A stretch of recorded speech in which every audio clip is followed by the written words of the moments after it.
ਇਹ simple interrogation ਹੋਵੇ but it is a sort of harassment ਤੇ ਇੱਕ ਲੋਕਾਂ ਦੇ ਮਨ ਦੇ ਵਿੱਚ ਇੱਕ ਡਰ ਜਿਹੜਾ ਹੈਗਾ ਉਹ ਪੈਦਾ ਕਰਨ ਦੇ। ਤੁਸੀਂ ਸੁਪਰੀਮ ਕੋਰਟ ਨੇ ਪਹਿਲਾਂ ਸਾਡੇ ਪੱਖ 'ਚ ਗਵਾਹੀ ਦਿੱਤੀ ਵੀ ਇਹਨਾਂ ਦਾ ਅਧਿਕਾਰ ਆ, ਫਿਰ ਬੋਲਦਾ ਔਰਤਾਂ ਨੂੰ ਕਿਉਂ ਰੱਖਿਆ ਹੋਇਆ, ਘਰੇ ਭੇਜ ਦਿਓ, ਹੈ ਨਾ। ਫਿਰ ਬੋਲਦਾ ਅਸੀਂ ਇਹਨੂੰ ਟੈਂਪਰੇਰੀ ਸਟੇ ਕਰ ਦਾਂਗੇ। ਹਾਂ ਇਹ ਆ ਹਰਾਸਮੈਂਟ ਕਰ ਸਕਦੇ ਆ, ਸਾਡੇ ਆਗੂਆਂ ਨੂੰ ਫੜ ਕੇ ਜੇਲ੍ਹਾਂ 'ਚ ਪਾਇਆ ਜਾ ਸਕਦਾ। ਕੋਈ ਖਾਲਿਸਤਾਨ ਚਾਹੁੰਦਾ, ਕੋਈ ਨਹੀਂ ਚਾਹੁੰਦਾ, ਇਹ ਉਹਨਾਂ ਦੀ ਇੰਡੀਵਿਜੂਅਲ ਚੁਆਇਸ ਆ। ਸਾਨੂੰ ਸੁਪਰੀਮ ਕੋਰਟ ਤੱਕ ਨੇ ਅਲਾਉ ਕੀਤਾ ਕਿ ਕੋਈ ਕਿਹੜਾ ਵੀ ਨਾਰਾ ਲਾਉਣਾ ਚਾਹੁੰਦਾ ਲਾ ਸਕਦਾ। ਪਰ ਗੱਲ ਆ ਕਿ ਅੱਤ ਹੋਈ ਤੋਂ ਜਿਹੜੇ ਸੂਰਮੇ ਪੈਦੇ ਹੁੰਦੇ ਆ ਉਹ ਅੱਤਵਾਦੀ ਹੁੰਦੇ ਨੇ। ਇਹਨਾਂ ਨੇ ਅੱਤ ਕੀਤੀ ਆ ਤੇ ਉਸ ਅੱਤ ਨੂੰ ਰੋਕਣ ਦੀ ਖਾਤਰ ਉਹਦਾ ਵਾਦ ਪੈਦਾ ਹੋ ਗਿਆ। ਸਾਡੇ ਆਗੂਆਂ ਨੇ ਲੜਾਈਆਂ ਲੜੀਆਂ ਨੇ, ਸਾਨੂੰ ਪੀਸਫੁਲ ਰਹਿਣਾ ਪਊਗਾ ਜੇ ਅਸੀਂ ਸਹੀ ਤਰੀਕੇ ਨਾਲ ਜਿੱਤਣਾ। ਨਾਲੇ ਹਲੇ ਤਾਂ ਸਿਰਫ 1.5 ਮਹੀਨਾ ਹੋਇਆ। ਅਸੀਂ ਹਿੰਦੂ, ਸਿੱਖ, ਮੁਸਲਿਮ, ਈਸਾਈ ਸਾਰੇ ਭਾਈ ਭਾਈਆਂ ਵਾਂਗੂ ਰਹਿੰਦੇ, ਸਾਡੇ ਸਾਰਿਆਂ 'ਚ ਪਿਆਰ ਆ, ਖੂਨ ਸਾਰਿਆਂ ਦਾ ਇੱਕ ਆ। ਪਰ ਜਾਣ ਬੁੱਝ ਕੇ ਸਾਡੇ ਵਿੱਚ ਕੱਟੜਤਾ ਫੈਲਾਈ ਜਾ ਰਹੀ ਆ।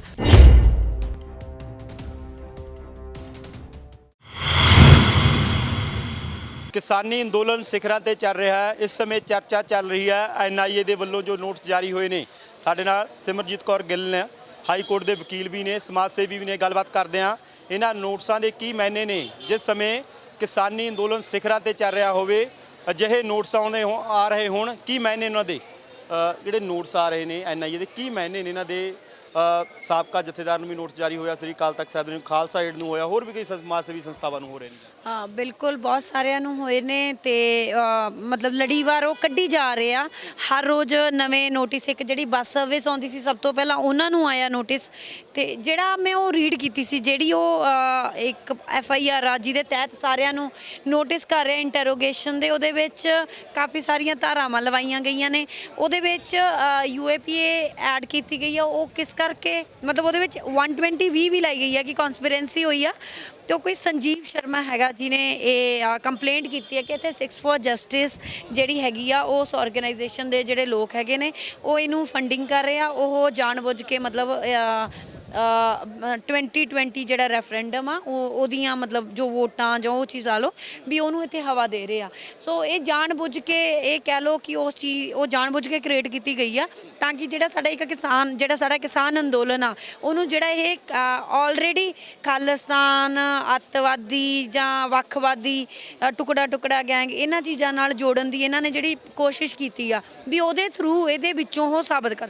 ਦੂਜੇ ਪਾਸੇ ਜਿਹੜੀ ਆਪਾਂ ਇਸ ਗੱਲ ਤੋਂ ਇਹ ਗੱਲ ਵੀ ਕਹਿ ਸਕਦੇ ਹਾਂ ਕਿ ਦੇਖੋ ਕਿਤੇ ਵੀ ਕੋਈ ਵੀ ਜਦੋਂ ਵੀ ਅੰਦੋਲਨ ਚੱਲਦੇ ਆ, ਜਿੱਥੇ ਕੁਝ ਚੰਗੇ ਲੋਕ ਹੁੰਦੇ ਉੱਥੇ ਕੁਝ ਲੋਕ ਜਾਣਬੁੱਝ ਕੇ ਖਰਾਬ ਕਰਨ ਵੀ ਆਉਂਦੇ ਆ। ਤੇ ਜਿਹੜੀ ਬਾਹਰੋਂ ਫੰਡਿੰਗ ਹੁੰਦੀ ਆ, ਕਈ ਗਲਤ ਤਰ੍ਹਾਂ ਦੀ ਫੰਡਿੰਗ ਵੀ ਹੁੰਦੀ ਆ, ਹੋਊਗੀ। ਕਈ ਲੋਕ ਜਿਹੜੇ ਜੋ ਵੀ ਆ, ਮੈਨੂੰ ਨਹੀਂ ਪਤਾ ਹੈਗਾ ਨਾ, ਹੋ ਸਕਦਾ ਕਿਉਂਕਿ ਜਿੰਨਾ ਕਿ ਮੈਨੂੰ ਵੀ ਪਤਾ ਵੀ ਮੇਰਾ ਵੀ ਉਹਨਾਂ ਨੇ ਅਕਾਊਂਟ ਡਿਟੇਲਸ ਕੱਢੀਆਂ। ਸਾਡੇ ਸਟੈਂਡਿੰਗ ਲਾਇਰ ਹੈਗੇ ਨੇ ਮੈਡਮ, ਉਹਨਾਂ ਨੇ ਮੈਨੂੰ ਦੱਸਿਆ ਕਿ ਤੇਰੀ ਅਕਾਊਂਟ ਡਿਟੇਲ ਸੀ ਉਹਨਾਂ ਕੋਲ ਤੇ ਤੇਰੀ ਫੇਸਬੁੱਕ ਦਾ ਰਿਕਾਰਡ ਸੀਗਾ। ਤੇ ਪਰ ਅਕਾਊਂਟ ਦੇ ਵਿੱਚ ਓਬਵੀਅਸ ਜੀ ਗੱਲ ਆ, ਮੇਰੇ ਕੁਝ ਹੈ ਹੀ ਨਹੀਂਗਾ। ਮੇਰੇ ਆਪਣੇ ਜਿਹੜੇ ਮੇਰੇ 3 ਅਕਾਊਂਟ ਨੇ ਉਹਨਾਂ ਦੇ ਵਿੱਚ ਜੋ ਮੇਰੀ ਜੇ ਕਲਾਇੰਟ ਦੀ ਫੀਸ ਹੋਣੀ ਆ ਉਹ ਆ, ਕੋਈ ਉਵੇਂ ਦੀ ਹੈ ਨਹੀਂਗੀ। ਤੇ ਉਹ ਜਿਨ੍ਹਾਂ ਦੇ ਓਬਵੀਅਸ NGO ਜਿਹੜੀਆਂ ਹੈਗੀਆਂ ਨੇ, ਜਾਂ ਇਸ ਕੰਮ ਦੀ ਖਾਤਰ ਕਈ ਲੋਕਾਂ ਨੂੰ ਨਹੀਂ ਪਤਾ ਹੁੰਦਾ ਵੀ ਅਸੀਂ ਬਾਹਰੋਂ ਨਹੀਂ ਪੈਸੇ ਮੰਗਾਉਣੇ ਹੈਗੇ, ਜਾਂ ਉਹਨਾਂ ਨੂੰ ਜਿੱਥੋਂ ਫੰਡਿੰਗ ਹੋਈ ਆ ਉਹਨਾਂ ਚੀਜ਼ਾਂ ਦੇ ਅਧੀਨ ਉਹ ਇੰਟਰੋਗੇਟ ਕਰਕੇ ਉਹ ਚੀਜ਼ਾਂ ਕੱਢਣ ਦੀ ਕੋਸ਼ਿਸ਼ ਕਰ ਰਿਹਾ।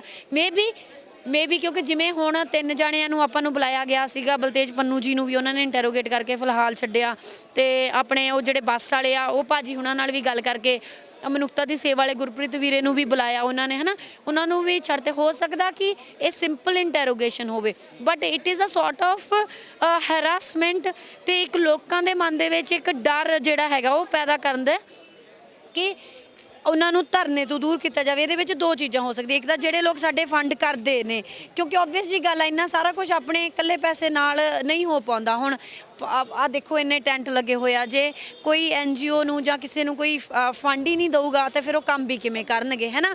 ਤੇ ਉਹ ਕਿਤੇ ਨਾ ਕਿਤੇ ਜਿਹੜੇ ਫੰਡ ਦੇ ਰਹੇ ਆ ਜਾਂ ਸਾਡੇ ਭੈਣ ਭਾਈ ਹੋਈ ਆ NRI, ਉਹਨਾਂ ਨੂੰ ਇੱਕ ਤਾਂ ਸ਼ੱਕ ਦੀ ਨਿਗਾਹ ਨਾਲ ਦੇਖ ਰਿਹਾ। ਦੂਜਾ ਕਿਤੇ ਨਾ ਕਿਤੇ ਜਿਹੜੇ ਫੰਡ ਕਰ ਰਹੇ ਆ ਉਹਨਾਂ ਨੂੰ ਵੀ ਡੀਮੋਰਲਾਈਜ਼ ਕਰਨਾ ਚਾਹੁੰਦੇ ਆ। ਜਿਹੜੇ ਸੇਵਾ ਕਰ ਰਹੇ ਆ ਕਰਕੇ ਉਹਨਾਂ ਨੂੰ ਵੀ ਕਿਤੇ ਨਾ ਕਿਤੇ ਡੀਮੋਰਲਾਈਜ਼ ਕਰ ਰਹੇ ਆ। ਤੇ ਦੂਜਾ ਸਾਡੇ ਸੰਘਰਸ਼ ਨੂੰ ਇਹ ਜਾਣ ਬੁੱਝ ਕੇ ਉਹੀ ਵੱਖਵਾਦੀ ਉਹ ਸਾਬਤ ਕਰਨ ਦੀ ਕੋਸ਼ਿਸ਼ ਕੀਤੀ ਜਾ ਰਹੀ ਆ। ਜਿਹੜਾ ਉੱਥੇ ਸੁਪਰੀਮ ਕੋਰਟ 'ਚ ਵੀ ਮੁੱਦਾ ਉੱਠਿਆ ਸੀ, ਸੁਪਰੀਮ ਕੋਰਟ ਨੇ ਖੈਰ ਕਹਿਤਾ ਸੀਗਾ ਕਿ ਇਦਾਂ ਦਾ ਕੁਝ ਨਹੀਂ ਹੋਏਗਾ, ਜੇ ਤੁਹਾਨੂੰ ਲੱਗਦਾ ਤੁਸੀਂ ਉਹਨੂੰ ਪੇਸ਼ ਕਰੋ। ਮੇ ਬੀ ਜਿਹੜਾ ਇਹ ਵੀ ਇੱਕ ਚਾਲ ਹੋਵੇ। ਦੇਖੋ ਤੁਸੀਂ, ਸੁਪਰੀਮ ਕੋਰਟ ਨੇ ਪਹਿਲਾਂ ਸਾਡੇ ਪੱਖ 'ਚ ਗਵਾਹੀ ਦਿੱਤੀ ਵੀ ਇਹਨਾਂ ਦਾ ਅਧਿਕਾਰ ਆ, ਫਿਰ ਬੋਲਦਾ ਔਰਤਾਂ ਨੂੰ ਕਿਉਂ ਰੱਖਿਆ ਹੋਇਆ, ਘਰੇ ਭੇਜ ਦਿਓ, ਹਨਾ। ਫਿਰ ਬੋਲਦਾ ਅਸੀਂ ਇਹਨੂੰ ਟੈਂਪਰੇਰੀ ਸਟੇ ਕਰ ਦਾਂਗੇ, ਬਟ ਅਸੀਂ ਪਰਮਾਨੈਂਟ ਇਹਨੂੰ ਜਿਹੜਾ ਹੈਗਾ ਰੀਪੀਲ ਨਹੀਂ ਕਰ ਸਕਦੇ ਹੈਗੇ, ਲਾਜ਼ ਨੂੰ ਤੁਸੀਂ ਸੌਟ ਆਊਟ ਕਰੋ। ਸੋ ਬੇਸਿਕਲੀ ਉਹ ਉਹਨਾਂ ਦੀ ਭਾਸ਼ਾ ਬੋਲਦੇ ਆ। ਇਟ ਕੁਡ ਬੀ ਕਿ ਇਸ ਚੀਜ਼ ਦਾ ਇਹਨਾਂ ਨੇ ਇਹੀ ਹੱਲ ਲੱਭਿਆ ਹੋਵੇ, ਮਤਲਬ ਸਾਨੂੰ ਖੇਰੂ ਕਰਨ ਦਾ ਆਪਦੇ ਵੱਲੋਂ, ਕਿ ਸੁਪਰੀਮ ਕੋਰਟ 'ਚ ਮੁੱਦਾ ਉੱਠੂਗਾ ਖਾਲਿਸਤਾਨ ਦਾ, 6 ਜਸਟਿਸ ਦਾ, ਫਿਰ ਅਸੀਂ ਕਹਾਂਗੇ ਫੜ ਕੇ ਲਿਆਓ, ਫਿਰ ਇਹ ਨੋਟਿਸ ਜਾਰੀ ਕਰਨਗੇ, ਫਿਰ ਉਹਨਾਂ ਦੇ ਵਿੱਚੋਂ ਕਿਸੇ ਨਾ ਕਿਸੇ ਨੂੰ ਫੜ ਕੇ ਪੇਸ਼ ਕਰਨ ਦੀ ਕੋਸ਼ਿਸ਼ ਕਰਨਗੇ। ਮਤਲਬ ਸਾਡੇ ਅੰਦੋਲਨ ਨੂੰ ਖਰਾਬ ਕਰਨ ਦੀ ਇਹ ਚਾਲ ਆ। ਮੇਰੀ ਤਾਂ ਤੁਹਾਡੇ ਮਾਧਿਅਮ ਤੋਂ ਲੋਕਾਂ ਨੂੰ ਇਹੀ ਅਪੀਲ ਆ, ਇਹੋ ਜਿਹੀਆਂ ਚੀਜ਼ਾਂ ਤੋਂ ਡਰਨ ਦੀ ਲੋੜ ਨਹੀਂ। ਜੇ ਤੁਹਾਡਾ ਕਿਰਦਾਰ ਸਾਫ਼ ਆ, ਜੇ ਤੁਹਾਡੇ ਕੋਲ ਕੋਈ ਬਾਹਰਲੀ ਫੰਡਿੰਗ ਨਹੀਂ ਹੈਗੀ, ਤੇ ਜੇ ਤੁਸੀਂ ਕੋਈ ਵੀ ਇਹੋ ਜਿਹੀ ਬਿਆਨਬਾਜ਼ੀ ਨਹੀਂ ਕੀਤੀ ਵੱਖਵਾਦੀ, ਠੀਕ ਆ, ਤੁਸੀਂ ਸਿਰਫ ਕਿਸਾਨੀ ਅੰਦੋਲਨ ਨਾਲ ਜੁੜੇ ਆ, ਤੁਹਾਨੂੰ ਕਿਸੇ ਚੀਜ਼ ਤੋਂ ਵੀ ਕਿਸੇ ਚੀਜ਼ ਦਾ ਫਿਕਰ ਕਰਨ ਦੀ ਲੋੜ ਨਹੀਂ। ਕੋਈ ਕੁਝ ਨਹੀਂ ਵਿਗਾੜ ਸਕਦਾ ਉਹ, ਕਿਉਂਕਿ ਸਬੂਤਾਂ ਤੋਂ ਬਿਨਾਂ ਤਾਂ ਕੋਰਟ ਵੀ ਹਾਂ ਇਹ ਆ ਹਰਾਸਮੈਂਟ ਕਰ ਸਕਦੇ ਆ, ਸਾਡੇ ਆਗੂਆਂ ਨੂੰ ਫੜ ਕੇ ਜੇਲ੍ਹਾਂ 'ਚ ਪਾਇਆ ਜਾ ਸਕਦਾ। ਹੋ ਸਕਦਾ ਕਿ ਜਿਹੜੇ ਖਾਸ ਕਰਕੇ ਸਾਡੇ ਅੱਗੇ ਲੱਗੇ ਹੋਏ ਆ ਨੌਜਵਾਨ, ਉਹਨਾਂ ਨੂੰ ਡੀਮੋਰਲਾਈਜ਼ ਕਰਨ ਦੀਆਂ ਚਾਲਾਂ ਹੋਣ ਵੀ ਇਹ ਜਿਹੜੇ ਸਾਡੇ ਲੰਗਰ ਚੱਲਦੇ ਆ ਜਾਂ ਜਿਹੜੀਆਂ ਸਾਡੀਆਂ ਸੇਵਾਵਾਂ ਚੱਲਦੀਆਂ, ਹੁਣ ਸਭ ਤੋਂ ਜ਼ਿਆਦਾ ਸਾਡਾ ਕੌਣ ਕਰਦੇ ਆ? ਖਾਲਸਾ ਏਡ। ਹੁਣ ਕਿਤੇ ਨਾ ਕਿਤੇ ਮਤਲਬ ਰਵੀ ਸਿੰਘ ਖਾਲਸੇ ਨੇ ਤਾਂ ਖਾਲਸੇ ਦਾ ਨਾਮ ਦੁਨੀਆ ਤੇ ਕੀਤਾ, ਜਿਹੜਾ ਰਾਜ ਕਰੇਗਾ ਖਾਲਸਾ, ਉਹ ਅਸਲੀ ਖਾਲਸਾ ਰਵੀ ਸਿੰਘ ਖਾਲਸਾ ਦੀ ਜਿਹੜੀ ਫੌਜ ਆ ਉਹਦੇ ਰੂਪ 'ਚ ਦੇਖਿਆ ਵੀ ਜਿਹਨੇ ਜਿੱਥੇ ਕੋਈ ਨਹੀਂ ਪਹੁੰਚਿਆ, ਸੀਰੀਆ ਵਿੱਚ ਜਾ ਕੇ ਵੀ ਲੋਕਾਂ ਨੂੰ ਅੰਨ ਦਿੱਤਾ, ਠੀਕ ਆ। ਤੇ ਉਹਨਾਂ ਨੂੰ ਮਤਲਬ ਟੈਰਰਿਸਟ ਕਹਿਣਾ ਜਾਂ ਇਹੋ ਜਿਹੀਆਂ ਚੀਜ਼ਾਂ ਕਹਿਣੀਆਂ, ਦੇਖੋ ਕੋਈ ਖਾਲਿਸਤਾਨ ਚਾਹੁੰਦਾ, ਕੋਈ ਨਹੀਂ ਚਾਹੁੰਦਾ, ਇਹ ਉਹਨਾਂ ਦੀ ਇੰਡੀਵਿਜੂਅਲ ਚੁਆਇਸ ਆ। ਸਾਨੂੰ ਸੁਪਰੀਮ ਕੋਰਟ ਤੱਕ ਨੇ ਅਲਾਉ ਕੀਤਾ ਕਿ ਕੋਈ ਕਿਹੜਾ ਵੀ ਨਾਰਾ ਲਾਉਣਾ ਚਾਹੁੰਦਾ ਲਾ ਸਕਦਾ, ਕੋਈ ਕਿਹੜੀ ਵੀ ਚੁਆਇਸ ਚਾਹੁੰਦਾ ਉਹਦੀ ਆ, ਮੰਗ ਰੱਖਣਾ ਸਾਡਾ ਅਧਿਕਾਰ ਆ, ਮੰਨਣੀ ਨਹੀਂ ਮੰਨਣੀ ਸਰਕਾਰ ਦੀ ਮਰਜ਼ੀ। ਜੇ ਆਪਾਂ ਗੱਲ ਕਰੀਏ, ਜੇ ਕੋਈ ਉਸ ਚੀਜ਼ ਦੀ ਮੰਗ ਰੱਖਦਾ ਉਹਨੂੰ ਗਲਤ ਨਹੀਂ ਠਹਿਰਾ ਸਕਦੇ। ਸੋ ਜਾਣ ਬੁੱਝ ਕੇ ਸਾਡੇ ਅੰਦੋਲਨ ਨੂੰ ਉਸ ਚੀਜ਼ ਨਾਲ ਜੋੜਨ ਦੀ ਇਹ ਸਾਜ਼ਿਸ਼ ਆ, ਸਾਨੂੰ ਡਰਾਉਣ ਦੀ, ਸਾਡੇ ਇਸ ਅੰਦੋਲਨ ਨੂੰ ਹੋਰ ਦਿਸ਼ਾ ਦੇਣ ਦੀ। ਹੁਣ ਇਹੀ ਆ ਕਿ ਅਸੀਂ ਥੋੜੇ ਹੋਰ ਠਰੰਮੇ ਨਾਲ ਚੱਲੀਏ, ਚੌਕਸ ਹੋ ਕੇ ਚੱਲੀਏ, ਬਿਆਨਬਾਜ਼ੀ ਤੋਂ ਪਹਿਲਾਂ ਸੋਚੀਏ। ਅਸੀਂ ਮੈਂ ਖੁਦ ਇਹ ਚੀਜ਼ ਬੋਲਦੀ ਹਾਂ ਕਿ ਮੇਰੇ ਵਰਗੀ ਵੀ ਮੈਂ ਹੁਣ ਲੋ ਪ੍ਰੋਫਾਈਲ ਹੀ ਰਹਿ ਰਹੀ ਹਾਂ ਇਹਨਾਂ ਚੀਜ਼ਾਂ ਤੋਂ ਦੂਰ, ਕਿਉਂਕਿ ਅਸੀਂ ਭਾਵੁਕ ਹੁੰਦੇ ਹਾਂ। ਭਾਵੁਕ ਹੋ ਕੇ ਸਾਡੇ ਮੂੰਹ 'ਚੋਂ ਕਈ ਵਾਰ ਇਹੋ ਜਿਹੇ ਸ਼ਬਦ ਨਿਕਲ ਜਾਂਦੇ ਆ ਜੋ ਅਸੀਂ ਮੀਨ ਨਹੀਂ ਕਰਦੇ ਹੈਗੇ। ਮੈਂ ਇਹ ਚੀਜ਼ਾਂ ਪਾਸਟ 'ਚ ਵੀ ਭੁਗਤੀਆਂ ਨੇ। ਅੱਜ 17 ਤਰੀਕ ਆ, 18 ਤਰੀਕ ਨੂੰ ਪਿਛਲੇ ਸਾਲ ਮੈਂ ਇਸ ਦਿਨ ਅਰੈਸਟ ਦਿੱਤੀ ਸੀ, ਕਿਉਂਕਿ ਮੇਰੇ ਮੂੰਹ 'ਚੋਂ ਭਾਵੁਕ ਹੋ ਕੇ ਉਹ ਸ਼ਬਦ ਨਿਕਲੇ ਸੀ ਜਿਹੜੇ ਆਈ ਨੈਵਰ ਮੀਨ, ਤੇ ਮੈਂ ਉਹਦੇ ਕਰਕੇ 55 ਦਿਨ ਜੇਲ੍ਹ ਚਲਾ ਕੇ ਆਈ ਹਾਂ। ਸੋ ਮੈਂ ਨਹੀਂ ਚਾਹੁੰਦੀ ਵੀ ਕਿਸੇ ਵੀ ਹੋਰ, ਕਿਉਂਕਿ ਇੱਥੇ ਅੰਦੋਲਨ ਨੂੰ ਸਾਡੀ ਲੋੜ ਆ। ਅਸੀਂ ਇਹੋ ਜਿਹੀ ਕੋਈ ਵੀ ਗੱਲ ਨਾ ਕਰੀਏ ਜਿਹਦੇ ਕਰਕੇ ਅਸੀਂ ਇੱਥੋਂ ਚਲੇ ਜਾਈਏ ਤੇ ਸਾਡੇ ਲੋਕ ਆ ਜਿਹੜੇ ਸਾਨੂੰ ਦੇਖ ਕੇ ਅੱਗੇ ਵਧ ਰਹੇ ਉਹ ਡੀਮੋਰਲਾਈਜ਼ ਹੋ ਜਾਣ, ਕਿਉਂਕਿ ਸਾਡੇ ਲੋਕਾਂ ਦਾ ਹੌਸਲਾ ਹੋਰ ਵਧਣਾ ਚਾਹੀਦਾ, ਟੁੱਟਣਾ ਨਹੀਂ। ਸੋ ਗੱਲ ਆ ਕਿ ਇਹਨਾਂ ਚੀਜ਼ਾਂ ਤੋਂ ਸਾਨੂੰ ਕੋਈ ਵੀ ਘਬਰਾਉਣ ਦੀ ਲੋੜ ਨਹੀਂ ਹੈਗੀ। ਜਿਹੜੀ ਨੋਟਿਸਾਂ ਦੇ ਵਿੱਚ ਜਵਾਬਾਂ ਦੀ ਗੱਲ ਕਹੀ ਹੈ, ਜਵਾਬਾਂ ਲੱਗਦੀ ਕਿਉਂ ਆ? ਕਿਉਂ ਅਜਿਹੀ ਧਾਰਾ ਵਿੱਚ ਜੁੜੀ ਹੈ? ਡਰਾਉਣ ਦੇ ਲਈ ਹੈ? ਫਿਰ ਨਹੀਂ, ਜਿਹੜੀ ਦੋ ਚੀਜ਼ਾਂ ਨੇ ਜਿਹੜਾ UAPA ਹੈਗਾ, ਇੱਕ ਤਾਂ ਹੈਗੀਆਂ ਅਨਲੌਫੁਲ ਐਕਟੀਵਿਟੀਜ਼ ਹੈਗੀਆਂ, ਇੱਕ ਟੈਰਰਿਸਟ ਐਕਟੀਵਿਟੀਜ਼ ਜਿਹੜੀਆਂ ਹੈਗੀਆਂ ਉਹਨਾਂ ਬਾਰੇ ਹੁੰਦੀਆਂ। ਅਨਲੌਫੁਲ ਐਕਟੀਵਿਟੀਜ਼ ਨਾਰਮਲ ਹੁੰਦੀਆਂ ਨੇ, ਉਹ ਇੱਕ ਨੋਟਿਸ ਦੇ ਦਿੰਦੇ ਆ ਕਿ ਜੇ ਕੋਈ ਵਿੱਚ ਆ ਰਿਹਾ ਵੀ ਮਤਲਬ ਵੀ ਤੁਹਾਡਾ ਇਹਦੇ ਨਾਲ ਸੰਬੰਧ ਦੇਖਿਆ ਗਿਆ, ਤੁਸੀਂ ਇਹਦੇ ਮੈਂਬਰ, ਮਤਲਬ ਉਹ ਕੁਝ ਨੋਟਿਸ ਦਿੰਦੇ ਆ ਵੀ ਇਹਨੂੰ ਅਸੀਂ ਆਹ ਡਿਕਲੇਅਰ ਕੀਤਾ ਵੀ ਇਹ ਤੂੰ ਫੰਡਿੰਗ ਨਾ ਲਓ, ਇੱਦਾਂ ਨਾ ਲਓ। ਤੇ ਜੇ ਉਹ ਕਲੀਅਰ ਹੋ ਜਾਂਦਾ ਵੀ ਉਹ ਮਹੀਨੇ ਦੇ ਟਾਈਮ ਦੇ ਵਿੱਚ ਉਹਦਾ ਰਿਕਾਰਡ ਕਲੀਨ ਆ, ਫਿਰ ਕੋਈ ਚੱਕਰ ਨਹੀਂ, ਉਹ ਨੋਟਿਸ ਦਿੱਤਾ ਜਾਂਦਾ। ਹਾਂ, ਪਰ ਜਿਹੜੀਆਂ ਆਲਰੇਡੀ ਜਿਹੜੀਆਂ ਟੈਰਰਿਸਟ ਘੋਸ਼ਿਤ ਕੀਤੀਆਂ ਗਈਆਂ ਨੇ, ਅੱਤਵਾਦੀ ਘੋਸ਼ਿਤ ਕੀਤੀਆਂ ਗਈਆਂ ਨੇ ਆਰਗੇਨਾਈਜੇਸ਼ਨ, ਜਿਨ੍ਹਾਂ 'ਚ ਸਭ ਤੋਂ ਅੱਗੇ ਬੱਬਰ ਖਾਲਸਾ ਆ, ਲਾਸਟ 'ਚ 6 ਜਸਟਿਸ ਹੈਗੀ ਆ ਜਿਹੜੀ ਇਹ ਹੁਣੀ ਐਡ ਕੀਤਾ ਇਹਨਾਂ ਨੇ, ਠੀਕ ਆ। ਜਿਹੜੇ ਉਹਨਾਂ ਦੇ ਮੈਂਬਰ ਆ ਉਹਨਾਂ ਨੂੰ ਫਿਰ ਇਹ ਐਜ਼ ਆ ਮਤਲਬ ਉਸ ਲਾਅ ਦੇ ਤਹਿਤ, ਪੁਰਾਣਾ ਮਤਲਬ ਢਾਡਾ ਵੋਡਾ ਕਹਿ ਲਓ, ਉਹਦੇ ਤਹਿਤ ਇਹ ਅੱਤਵਾਦੀ ਕਹਿੰਦੇ ਨੇ। ਪਰ ਗੱਲ ਆ ਕਿ ਅੱਤ ਹੋਈ ਤੋਂ ਜਿਹੜੇ ਸੂਰਮੇ ਪੈਦੇ ਹੁੰਦੇ ਆ ਉਹ ਅੱਤਵਾਦੀ ਹੁੰਦੇ ਨੇ, ਤੇ ਇਹਨਾਂ ਨੇ ਅੱਤ ਕੀਤੀ ਆ ਤੇ ਉਸ ਅੱਤ ਨੂੰ ਰੋਕਣ ਦੀ ਖਾਤਰ ਉਹਦਾ ਵਾਦ ਪੈਦਾ ਹੋ ਗਿਆ। ਸੋ ਇਹ ਤਾਂ ਕਹਿਣ ਦੀਆਂ ਗੱਲਾਂ, ਸ਼ਬਦ ਹੀ ਆ, ਜਿੱਧਰ ਨੂੰ ਮਰਜ਼ੀ ਅਸੀਂ ਖਿੱਚ ਲਈ। ਸੋ ਬੇਸਿਕਲੀ ਇਹਦੇ ਵਿੱਚ ਇਹ ਚੀਜ਼ ਹੁੰਦੀ ਆ। ਇਹਦੇ ਵਿੱਚ ਮਸੂਦ ਨੂੰ ਤੇ ਇੱਕ ਹੋਰ ਆ, ਮੈਨੂੰ ਹੁਣ ਐਗਜ਼ੈਕਟਲੀ ਯਾਦ ਨਹੀਂ, ਦੋ ਬੰਦਿਆਂ ਨੂੰ ਵੀ ਹੈਗਾ, ਲਾਈਕ ਆ ਜਿਹੜੀ ਹੁਣ ਲੇਟੈਸਟ ਅਮੈਂਡਮੈਂਟ ਹੋਈ ਸੀ ਉਹਦੇ ਵਿੱਚ ਟੈਰਰਿਸਟ ਜਿਹੜੇ ਹੈਗੇ ਆ ਇੰਡੀਵਿਜੂਅਲ ਵੀ ਐਡ ਕੀਤੇ। ਪਹਿਲਾਂ ਸਿਰਫ ਆਰਗੇਨਾਈਜੇਸ਼ਨ ਹੁੰਦੀਆਂ ਸੀ, ਹੁਣ ਇੰਡੀਵਿਜੂਅਲ ਵੀ ਐਡ ਕੀਤੇ ਗਏ, ਜਿਹਦੇ ਵਿੱਚ ਮਸੂਦ ਤੇ ਉਹ ਦਾਊਦ ਇਹਨਾਂ ਦੇ ਨਾਮ ਹੈਗੇ ਨੇ, ਹੋਰ ਕੋਈ ਨਹੀਂ ਹੈਗਾ। 26 ਜਨਵਰੀ ਦਾ ਕੀ ਪਲਾਨ ਆ? ਕੀ ਤਿਆਰੀ ਹੈ 26 ਜਨਵਰੀ? ਕਿੰਨਾ ਕੁ ਜੋਸ਼? ਨਹੀਂ, 26 ਤੋਂ ਪਹਿਲਾਂ ਸਾਡੀ 18 ਜਨਵਰੀ ਆ। ਤੁਸੀਂ ਜਿਸ ਚੀਜ਼ ਨੂੰ ਭੁੱਲ ਰਹੇ ਹੋ, ਕਿਉਂਕਿ ਅਸੀਂ ਔਰਤਾਂ ਆ ਤੇ ਸੁਪਰੀਮ ਕੋਰਟ ਨੇ ਸਾਡੀ ਤੇ ਸਾਡੇ ਜਿਹੜੇ ਅਧਿਕਾਰ ਆ equality before law provided by constitution of India, ਠੀਕ ਆ, ਆਰਟੀਕਲ 14, ਉਹਨੂੰ ਠੇਸ ਪਹੁੰਚਾਈ ਆ। ਤੇ ਇਸ ਕਰਕੇ ਸਾਨੂੰ ਕਮਜ਼ੋਰ ਦੱਸਣ ਦੀ ਕੋਸ਼ਿਸ਼ ਕੀਤੀ ਗਈ ਆ, ਸਾਡੇ ਤੇ ਮਨੂਵਾਦੀ ਸੋਚ ਥੋਪਣ ਦੀ ਕੋਸ਼ਿਸ਼ ਕੀਤੀ ਗਈ ਆ। ਤੇ ਅਸੀਂ ਇਹ ਦੱਸਣ ਲਈ ਸਾਡੀਆਂ ਮਾਵਾਂ, ਮੇਰੇ ਆਪਣੇ ਮੰਮੀ ਵੀ ਆਏ ਨੇ ਤੇ ਹੋਰ ਮੇਰੀਆਂ ਫਰੈਂਡਸ ਉਹਨਾਂ ਦੇ ਮੰਮੀ ਵੀ ਆਏ ਆ, ਸਾਡੀਆਂ ਮਾਵਾਂ ਆਈਆਂ ਨੇ। ਉਹ ਕਹਿੰਦੀਆਂ ਕਿ ਅਸੀਂ ਦੱਸਾਂਗੇ ਕਿ ਅਸੀਂ ਕਮਜ਼ੋਰ ਨਹੀਂ ਹੈਗੇ, ਜੇ ਸਾਡੇ ਭਰਾ ਲੜ ਸਕਦੇ ਅਸੀਂ ਵੀ ਲੜ ਸਕਦੇ ਹਾਂ। ਕੱਲ ਨੂੰ ਕਿਵੇਂ ਬਣਾ ਰਹੇ ਹੋ ਮਹਿਲਾ ਦਿਵਸ, ਕਿਸ ਤਰ੍ਹਾਂ ਬਣਾ ਰਹੇ ਹੋ? ਅੱਜ ਅਸੀਂ ਬੱਸ ਲੈ ਕੇ ਆਏ ਆ, ਇੱਕ ਬੱਸ ਸਾਡੀ ਕੱਲ੍ਹ ਨੂੰ ਆਊਗੀ। ਬਾਕੀ ਅਸੀਂ ਅਪੀਲ ਕੀਤੀ ਆ ਕਿ ਹੋਰ ਵੀ ਵੱਧ ਤੋਂ ਵੱਧ ਜਿਹੜੀਆਂ ਹੈਗੀਆਂ ਬੀਬੀਆਂ ਸਾਡੀਆਂ ਪਹੁੰਚਣ। ਸਾਡੀ ਕੋਸ਼ਿਸ਼ ਹੈਗੀ ਆ, ਉਹ ਤਾਂ ਤੁਹਾਨੂੰ ਪਤਾ ਲੱਗ ਹੀ ਗਿਆ ਕਿ ਸਟੇਜ ਕਨਵੀਨਰ ਸਾਡੇ ਮੈਡਮ ਨੱਤ ਜੀ ਹੋਣਗੇ, ਜਸਵੀਰ ਕੌਰ ਨੱਤ ਜੀ। ਤੇ ਜਿਵੇਂ ਜਿਵੇਂ ਸਾਨੂੰ ਡਿਊਟੀਆਂ ਦਿੱਤੀਆਂ ਜਾਣਗੀਆਂ ਅਸੀਂ ਆਪਣੀ ਜ਼ਿੰਮੇਵਾਰੀ ਨਿਭਾਵਾਂਗੇ। 26 ਜਨਵਰੀ ਨੂੰ ਲੈ ਕੇ ਕੂੜ ਪ੍ਰਚਾਰ ਵੀ ਬਹੁਤ ਜ਼ਿਆਦਾ ਹੋ ਰਿਹਾ, ਅਫਵਾਹਾਂ ਬਹੁਤ ਜ਼ਿਆਦਾ ਉੱਡ ਰਹੀਆਂ ਨੇ ਵੀ ਕਿਸਾਨ ਝੰਡਾ ਲਹਿਰਾਉਣਗੇ, ਪਰ ਕਿਸਾਨਾਂ ਨੇ ਰਣਨੀਤੀ ਤੈਅ ਕਰਤੀ ਵੀ ਅਸੀਂ ਰਿੰਗ ਰੋਡ ਤੇ ਪਰੇਡ ਕਰਾਂਗੇ ਪੀਸਫੁਲ ਤਰੀਕੇ ਦੇ ਨਾਲ।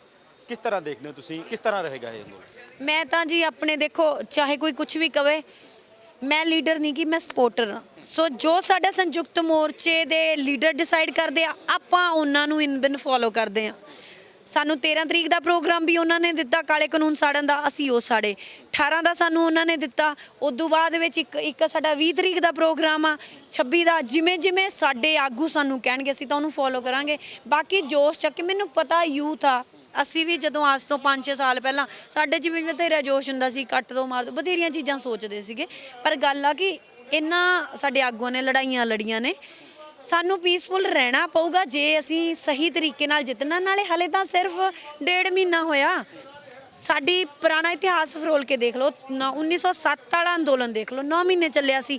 ਤੇ ਪਹਿਲਾਂ ਉਹਨਾਂ ਨੇ ਵੀ ਅਮੈਂਡਮੈਂਟ ਪ੍ਰਪੋਜ਼ ਕੀਤੀ, ਫਿਰ ਐਂਡ ਤੇ ਰੀਪੀਲ ਹੋਇਆ ਨਾ ਲਾਅ। ਸੋ ਰੀਪੀਲ ਹੋਣਗੇ, ਟਾਈਮ ਲੱਗੂਗਾ। ਜਦ ਅਸੀਂ ਤਾਂ ਆਪ ਹੀ ਮੂੰਹੋਂ ਬੋਲਿਆ ਵੀ ਅਸੀਂ 6-6 ਮਹੀਨਿਆਂ ਦਾ ਰਾਸ਼ਨ ਲੈ ਕੇ ਆਏ ਆ, ਤੇ ਹਜੇ ਤਾਂ 1.5 ਮਹੀਨਾ ਹੋਇਆ। ਸੋ ਟਿਕੇ ਰਹੋ, ਜਿਵੇਂ ਹੈ ਇਵੈਂਟ ਕਰਦੇ ਰਹੋ, ਝੁਕਣਗੇ, ਕਿਉਂਕਿ ਝੁਕਣਾ ਤਾਂ ਉਹਨਾਂ ਨੂੰ ਪੈਣਾ, ਬੁਖਲਾਏ ਤਾਂ ਹੋਇਆ, ਤਾਂ ਹੀ ਤਾਂ ਨੋਟਿਸ ਕੱਢ ਰਹੇ, ਪਤਾ ਨਹੀਂ ਕੀ ਕੁਝ ਕਰ ਰਹੇ ਆ। ਦੱਸੋ, ਰਵੀ ਸਿੰਘ ਖਾਲਸਾ ਜੀ ਨੂੰ ਟੈਰਰਿਸਟ ਬੋਲੀ ਜਾਂਦੇ, ਪਤਾ ਨਹੀਂ ਕੀ ਬੋਲੀ ਜਾਂਦੇ ਆ। ਸੋ ਬੇਸਿਕਲੀ ਇਹਨਾਂ ਦੇ ਸਾਰਿਆਂ ਦੇ ਦਿਮਾਗ ਖਰਾਬ ਹੋ ਗਿਆ। ਔਰ ਸੁਪਰੀਮ ਕੋਰਟ ਜਿਹਨੇ ਸਾਡੇ ਅਧਿਕਾਰਾਂ ਦੀ ਰਾਖੀ ਕਰਨੀ ਸੀ, ਉਹ ਇਹੋ ਜਿਹੇ ਬਿਆਨ ਦੇ ਰਹੇ ਆ ਇਹਨਾਂ ਦੀ ਗੱਲਾਂ ਦੇ ਵਿੱਚ ਆ ਕੇ, ਵੀ ਜਿਵੇਂ ਸਾਡੇ ਜਿਹੜੇ ਚੀਫ ਜਸਟਿਸ ਆ ਉਹਨਾਂ ਨੇ ਮਨੂ ਸਮ੍ਰਿਤੀ ਪੜ੍ਹੀ ਆ, ਉਹਨਾਂ ਨੇ ਕਨਸਟੀਟਿਊਸ਼ਨ ਆਫ ਇੰਡੀਆ ਨਹੀਂ ਪੜ੍ਹਿਆ ਹੈਗਾ, ਉਹਨਾਂ ਨੇ ਲਾਅ ਨਹੀਂ ਪੜ੍ਹਿਆ। ਉਹ ਮਤਲਬ ਟੋਟਲੀ RSS ਦੀ ਪੜ੍ਹਾਈ ਬੋਲੀ ਜਾਂਦੇ ਨੇ। ਸ਼ਾਇਦ ਉਹਨਾਂ ਨੂੰ ਵੀ ਕੋਈ ਰਾਜ ਸਭਾ ਦੀ ਸੀਟ ਦੇਖਦੀ ਹੋਣੀ ਆ। ਸੋ ਉਹ ਤਾਂ ਉਹਨਾਂ ਦੇ ਆਪਣੇ ਜਿਹੜੇ ਹੈਗੇ ਆ ਲਾਲਚ ਨੇ। ਸੋ ਸਾਡਾ ਲਾਲਚ ਤਾਂ ਇਹ ਆ ਕਿ ਅਸੀਂ ਰੀਪੀਲ ਕਰਾ ਕੇ ਜਾਣਾ ਆ, ਅਸੀਂ ਰੀਪੀਲ ਕਰਾ ਕੇ ਜਾਵਾਂਗੇ। ਕੱਲ੍ਹ ਨੂੰ ਸੁਪਰੀਮ ਕੋਰਟ ਦੇ ਵਿੱਚ ਸੁਣਵਾਈ ਹੋਣ ਜਾ ਰਹੀ ਹੈ ਟਰੈਕਟਰ ਮਾਰਚ ਤੇ ਦਿੱਲੀ ਪੁਲਿਸ, ਕੀ ਲੱਗਦਾ ਕਿਸਾਨਾਂ ਦੇ ਹੱਕ 'ਚ ਹੋਊਗਾ ਫੈਸਲਾ? ਡਿਪਲੋਮੈਟਿਕ ਆ। ਦੇਖੋ, ਉਹ ਪਤਾ ਕੀ ਕਰਦੇ ਆ, ਉਹ ਪਹਿਲਾਂ ਸਾਨੂੰ ਲੋਲੀਪੌਪ ਦਿੰਦੇ ਆ, ਠੀਕ ਹੈ, ਫਿਰ ਲੱਤ ਮਾਰਦੇ ਆ। ਹੋ ਸਕਦਾ ਕੱਲ੍ਹ ਨੂੰ ਵੀ ਲੋਲੀਪੌਪ ਦੇ ਦੇਣ, ਫਿਰ ਲੱਤ ਮਾਰ ਦੇਣ। ਸੋ ਅਸੀਂ ਕੁਝ ਨਹੀਂ ਕਹਿ ਸਕਦੇ, ਕਿਉਂਕਿ ਫਿਕਲ ਮਾਈਂਡ ਜਿਵੇਂ ਲੋਕ ਹੁੰਦੇ ਆ, ਉਵੇਂ ਫਿਕਲ ਮਾਈਂਡਡ ਜਿਹੜੀ ਹੈਗੀ ਆ ਇਹ ਸਾਡੀ ਸੁਪਰੀਮ ਕੋਰਟ ਹੋਈ ਆ। ਸੋ ਜਿਵੇਂ ਉਹਨਾਂ ਨੂੰ ਉਹਨਾਂ ਦੇ ਉਹ ਗੁਲਾਮ ਨੇ ਨਾ ਇਸ ਸਮੇਂ, ਤਾਂ ਜਿਹੜੀ ਇਹ ਮੋਦੀ ਸਰਕਾਰ ਆ, ਸੋ ਜਿਵੇਂ ਉਹਨਾਂ ਦੇ ਸਰਕਾਰ ਬੋਲੂਗੀ ਉਵੇਂ ਕਰ ਦੂਗੀ। ਅਸੀਂ ਕਹਿ ਦਈਏ ਕਿ ਡਿਸੀਜਨ ਸਾਡੇ ਪੱਖ 'ਚ ਹੋਊਗਾ, ਮੈਨੂੰ ਤਾਂ ਨਹੀਂ ਉਮੀਦ ਹੈਗੀ। ਮੈਂ ਤਾਂ ਪਹਿਲੇ ਦਿਨ ਤੋਂ ਹੀ ਕਹਿ ਰਹੀ ਹਾਂ, ਬੀਇੰਗ ਅ ਲਾਇਰ, ਦੇਖੋ ਜਦੋਂ ਤੱਕ ਕਿਸੇ ਇੰਡੀਵਿਜੂਅਲ ਨਾਲ ਲੜਾਈ ਆ, ਉਦੋਂ ਆਪਾਂ ਕਹਿ ਸਕਦੇ ਹਾਂ ਕਿ ਜਿੱਤ ਸੱਚ ਦੀ ਹੁੰਦੀ ਆ ਉੱਥੇ, ਕਿਉਂਕਿ ਉਹਨਾਂ ਚੀਜ਼ਾਂ ਨਾਲ ਸਰਕਾਰਾਂ ਦਾ ਇਸ ਤਾਣੇ ਬਾਣੇ ਦਾ ਕੋਈ ਲੈਣਾ ਦੇਣਾ ਨਹੀਂ ਹੁੰਦਾ।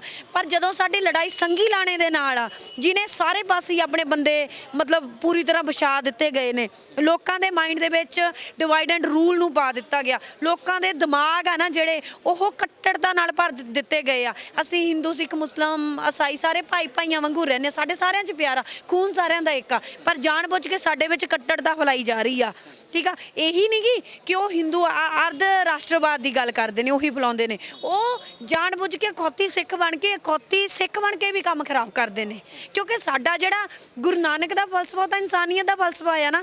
ਅਵਲੇ ਅੱਲਾ ਨੂਰ ਪਾਇਆ ਕੁਦਰਤ ਕੇ ਸਭ ਬੰਦੇ, ਇੱਕ ਨੂਰ ਤੇ ਸਭ ਜਗ ਉਪਜਿਆ ਕੌਣ ਭਲੇ ਕੋ ਮੰਨੇ। ਸਾਡੇ ਗੁਰੂ ਨਾਨਕ ਦਾ ਫਲਸਫਾ ਕੀ ਆ, ਤੇ ਜਿਹੜੇ ਸਾਨੂੰ ਪ੍ਰਚਾਰ ਹੋ ਰਿਹਾ ਉਹ ਕੀ ਆ। ਸੋ ਇਹ ਸਾਨੂੰ ਲੜਾਉਣ ਦੀਆਂ ਚਾਲਾਂ ਨੇ, ਤੇ ਇਹ ਜਿਹੜੀ ਸੁਪਰੀਮ ਕੋਰਟ ਹੈ ਉਹਨਾਂ ਦੀ ਗੱਲ ਮੰਨਦੀ ਆ, ਉਹਨੇ ਉਹਨਾਂ ਦੀਆਂ ਹੀ ਗੱਲਾਂ ਮੰਨਣੀਆਂ ਨੇ। ਸੋ ਸਾਨੂੰ ਇਹਨਾਂ ਦੀ ਕੋਈ ਪਰਵਾਹ ਨਹੀਂ ਕਿ ਅਸੀਂ ਨਾ ਤਾਂ ਪਹਿਲਾਂ ਕੀਤੀ ਆ ਨਾ ਹੁਣ ਕੀਤੀ ਆ। ਕੱਟੜਤਾ ਦੀ ਗੱਲ ਕੀਤੀ ਆ, ਪਰ ਅੰਦੋਲਨ ਨੇ ਇੱਕ ਲੜੀ 'ਚ ਪਰੋਤੇ ਸਾਰੇ ਧਰਮ। ਦੇਖੋ ਤੁਸੀਂ ਆਪਸੀ ਪਿਆਰ, ਮੁਸਲਮਾਨ ਭਾਈਚਾਰਾ ਲੰਗਰ ਵਰਤਾ ਰਿਹਾ, ਦੂਜਾ ਖਾ ਰਿਹਾ ਸਿੱਖ ਭਾਈਚਾਰਾ। ਇਸ ਤਰ੍ਹਾਂ ਦੀ ਜਿਹੜੀਆਂ ਤਸਵੀਰਾਂ ਨੇ ਇਤਿਹਾਸ, ਸਿਰਫ ਧਰਮਾਂ ਦਾ ਪਿਆਰ ਨਹੀਂ ਦੇਖਣ ਨੂੰ ਮਿਲਿਆ। ਅਸੀਂ ਨਾ ਮਤਲਬ ਲੋਕਾਂ ਨੂੰ ਕਈ ਨੂੰ ਮੈਨੂੰ ਪਤਾ ਕਿ ਲਾਅ ਦਾ ਮਿਸਯੂਜ਼ ਬਹੁਤ ਹੁੰਦਾ, ਪਰ ਔਰਤਾਂ ਨੂੰ ਹਮੇਸ਼ਾ ਪਿੱਛੇ ਰੱਖਿਆ ਗਿਆ। ਸਾਨੂੰ ਸੈਕੰਡ ਜੈਂਡਰ ਟਰੀਟ ਕੀਤਾ ਗਿਆ ਤੇ ਜਿਹੜੇ ਟਰਾਂਸਜੈਂਡਰ ਨੇ ਉਹਨਾਂ ਨੂੰ ਥਰਡ ਜੈਂਡਰ ਟਰੀਟ ਕੀਤਾ ਗਿਆ। ਫਸਟ ਜੈਂਡਰ ਹਮੇਸ਼ਾ ਮੇਲ ਰਿਹਾ, ਪਰ ਇਸ ਅੰਦੋਲਨ ਨੇ ਸਾਨੂੰ ਬਰਾਬਰ ਖੜੇ ਕਰਤਾ। ਇਸ ਅੰਦੋਲਨ ਨੇ ਕੁੜੀਆਂ ਨੂੰ ਉਹ ਪਲੇਟਫਾਰਮ ਪ੍ਰੋਵਾਈਡ ਕੀਤਾ ਕਿ ਉਹ ਆਪਣੇ ਮਨ ਦੀ ਗੱਲ ਕਰ ਸਕਦੀਆਂ ਨੇ। ਹੁਣ ਅਸੀਂ ਮੋਦੀ ਦੇ ਮਨ ਦੀ ਗੱਲ ਨਹੀਂ ਸੁਣਦੇ, ਅਸੀਂ ਆਪਣੇ ਮਨ ਦੀ ਗੱਲ ਕਰਦੇ ਹਾਂ। ਸੋ ਕੁੜੀਆਂ ਨੂੰ ਜਿਹੜਾ ਹੈਗਾ ਨਾ ਉਹਨਾਂ ਦੇ ਵਿੱਚ ਉਹ ਇੱਕ ਸਵੈਮਾਨ ਆਇਆ, ਉਹਨਾਂ ਦੇ ਅੰਦਰ ਵੀ ਉਹ ਚੀਜ਼ ਆਈ ਹੈ ਕਿ yes we are also first class citizen. So ਸਿਰਫ ਉਹ ਚੀਜ਼ ਨਹੀਂ ਹੋਈ, ਮਤਲਬ ਸਾਰਿਆਂ ਦੇ ਵਿੱਚ ਇੱਕ ਆਇਆ ਆ, ਸਾਰੀ ਤਰ੍ਹਾਂ ਦੀ ਰਿਸਪੈਕਟ ਆਈ ਹੈ ਇੱਥੇ ਆ ਕੇ, ਜੋ ਚੀਜ਼ ਮੈਂ ਮਹਿਸੂਸ ਕੀਤੀ ਆ। ਧੰਨਵਾਦ ਬਹੁਤ। ਸਨ ਸਿਮਰਜੀਤ ਕੌਰ ਗਿੱਲ ਹਾਈ ਕੋਰਟ ਦੇ ਵਕੀਲ ਵੀ ਨੇ, ਇਹ ਸਮਾਜ ਸੇਵੀ ਵੀ ਨੇ।